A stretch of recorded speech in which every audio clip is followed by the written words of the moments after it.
Alright, so I'm going to respond to this questions about sexuality and gender video. It's a collaboration with Riley Dennis and this other YouTuber who I'm not really familiar with, so yeah. Hey, I'm here with Riley. We asked on Twitter and Snapchat for your questions around feminism and LGBTQ stuff and just life in general, so we're going to be going through and answering them now. Amelia asks, what are some ways to work at being a better intersectional feminist? I'm triggered already. I think really all it takes is like recognizing that there are people of different identities within feminism. Why does that make any sense? Why are you including LGBT and race and all that stuff within feminism? That has nothing to do with anything. Feminism is supposed to be the advocacy of women's rights, which actually isn't in your form of feminism. What does that have to do with anything? What is the whole point of intersectionality? It makes no sense. What does that have to do with feminism? And once you get that, it kind of makes you think about everyone's experiences who aren't personally your own. But I would say also picking that up in conversations with other people. So if someone brings up something that you know has different experiences for different kinds of women, for example, the wage gap. Why are you guys still talking about the wage gap? Like, that's been debunked so many times. It's not that it doesn't exist, it's more of an earnings gap. Having different sort of average wages for white women versus Latino women versus black women, then bringing that up in a conversation with someone else who maybe doesn't know about that, but is, interested in feminism in a way that might not be as intersectional as it could be. Haley asks, how do you go about calling out people for offensive or problematic behaviour in real life? In other words, how do you go around being authoritarians in real life? I feel like you should, if you can, and you're comfortable with that. Like, it's helpful to other people, but if it's not safe to call them out, or like you just feel bad, like, don't do it. Just do what's making you happy. I would say, I have done it before, but it's always been in a situation. I feel like a lot of stuff to do with like problematic behavior, if it's, saying a joke that's offensive or something like that, most people aren't like trolls online. Like, it doesn't come from a malicious place. It comes from a place of ignorance or something that people haven't really thought about. So just being very like calm and collected and just being like, just so you know, that's maybe not the nicest thing to say for these reasons.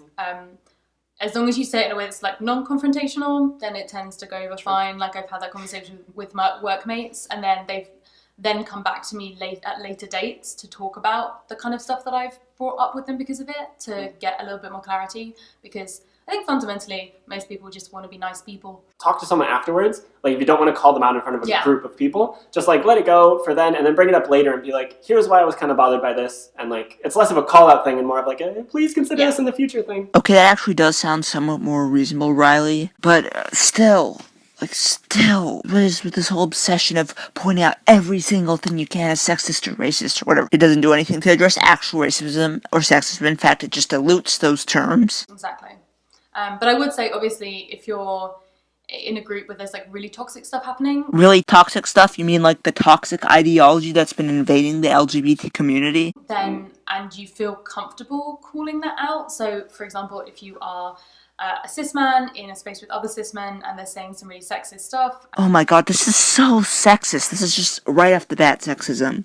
Like, you just assume that because somebody's a quote-unquote cis man, they're automatically gonna say sexist stuff when they're in a group together. Like, how sexist can you be? And you're like, actually, I feel very safe bringing this up with people.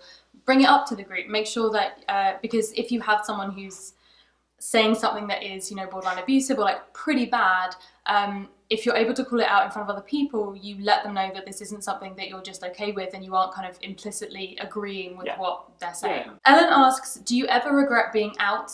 Any idea how to combat the feelings you'd be better off not being openly queer? I don't regret being out, but I'm also in like a pretty safe space for myself. Like, I'm in an area where like I can be out. Stop saying that you've come out, Riley. You haven't. You're a straight, white, cisgender man. Get used to it. I would say in terms of advice for combating that feeling, I think that it kind of depends on why you're feeling that feeling and unpacking that. I hate that feminist term, unpack. It's just so cringy. So if it's that you're surrounded by people that are making you feel unsafe or making you feel bad about it, if you can get out of the situation, maybe that's the thing you should consider. If you can't, then kind of surrounding yourself with other people who are positive and who will bring that positivity to your identity is an option. If you're feeling that way because, not necessarily because of anything that's happening externally, but because of something that's happening internally, stuff that you've picked up, you know, heteronormativity, all this kind of stuff, then again, it might be worth talking to someone about it, whether that is someone else who feels similarly to you or has similar identity, or someone professional, if that's something that you have access to as well, might be an option. We had someone on Tumblr ask, Oh, right, because Tumblr is a totally valid source. what your favourite LGBTQ plus character is. Mine is on the wall behind this camera, and also in this blanket. This blanket. It's from a show called The Legend of Korra, and it's Korra and Asami. They're both my favorite. I'm not going to choose one. I love them. They're the best. Watch the show. There's my plug. I love all of the characters, all of the kind of queer characters from Sense8. Oh, yeah. Like, every single one of them. Like, I really find that show, how interesting that show is, and that they have the most stable and loving relationships, and kind of the sweeping love stories be, like, queer love stories. Let me just put my input here. Sense8 is actually a show directed by the Wachowskis, and I think they're collaborating with somebody else. I forget who it is. Is that guy Straczynski? Did I pronounce his name right? Who I think they also collaborated with on Cloud Atlas. I haven't actually seen the show, but like the premise of it seems pretty interesting. It's like all these people who are almost telepathically connected to each other, and it seems like a really interesting show. But it's a shame that these people are ruining it. But talk about, like they're so obsessed. Like I know in the show that there's like a trans character and there's a gay character, but these people are like obsessing over the fact that they're trans, obsessing over the fact that they're gay. And I don't think that was the point in the show. I mean, like again, I haven't seen it. I think the point of the show was to show these people from all kinds of different backgrounds in all over the world, since it was kind of the point of the show that there's like all these different people that are connected. Yeah, they obsess over arbitrary things like the fact that the character's gay or the fact that the character's trans. Like the whole point of having a gay or trans character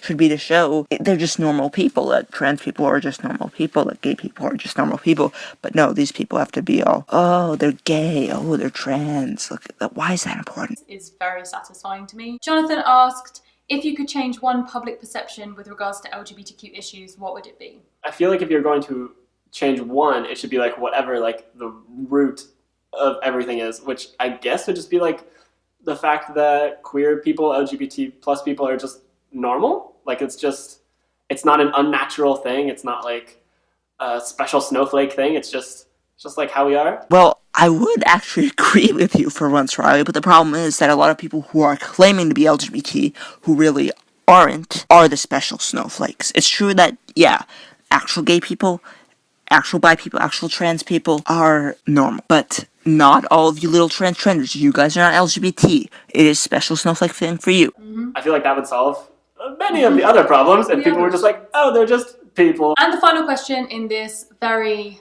in-depth and serious Q&A/advice video is, from Haley, what character are you going to be for Halloween this year? Yeah, like, I feel like all of my Halloween things would be like cosplay things. Like, they would be like anime characters or cartoon characters or whatever. Yeah. Because I hate fucking creepy shit. I hate, like, zombies and vampires and all, like, Are you gonna use that as proof that you're a trans woman, Riley? I have a feeling that that's what you're gonna do. I feel like I don't know what character other than Jess from New Girl has this fringe.